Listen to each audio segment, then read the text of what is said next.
I feel like I'm absolutely raging at the moment, and I want to start this video by saying do not, under any circumstances, buy a car from Ford. Now, a few weeks back, I was driving my Ford Cougar that I got in 2023, August 2023, so not even 2 years old. I have done about 9,000 miles in it in that time because I don't drive it very often.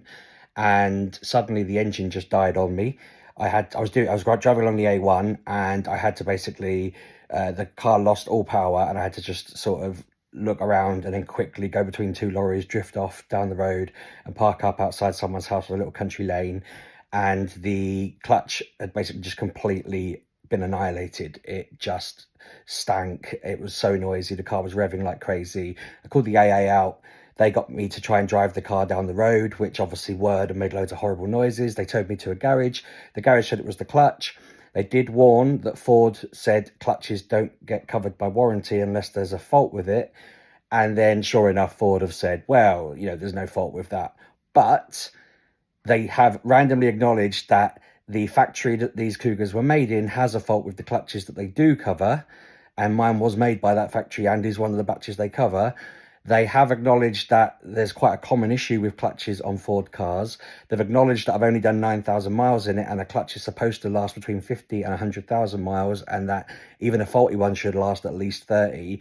But somehow they've said that the wear and tear on mine is excessively high, despite it only doing 9,000 miles, and therefore they won't cover me for it.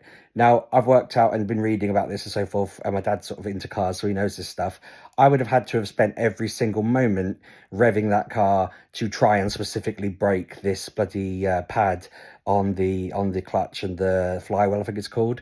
And they've sent me pictures of it and said, look, you can see it's completely been rubbed away here and all of this. And I'm like, well, yeah, a lot of that probably happened in the minutes that I was driving it to park it to get off the road without being hurt. Ford are just completely mugging me off. They won't let me speak to their warranty team. Only the engineers can speak to them, and they have tried. The customer service people said they don't speak to warranty people.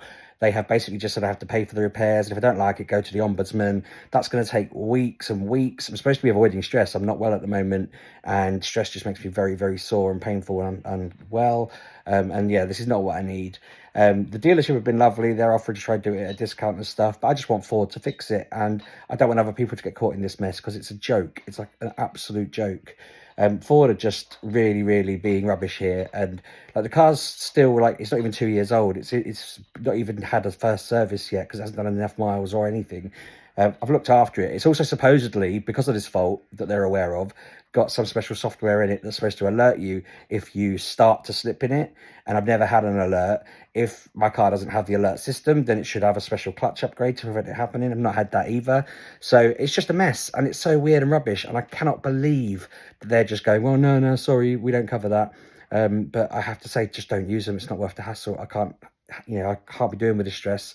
I just got to get on with it and be annoyed. But I thought, you know what? I'll warn people on TikTok and on YouTube and everything. Don't buy Ford, okay?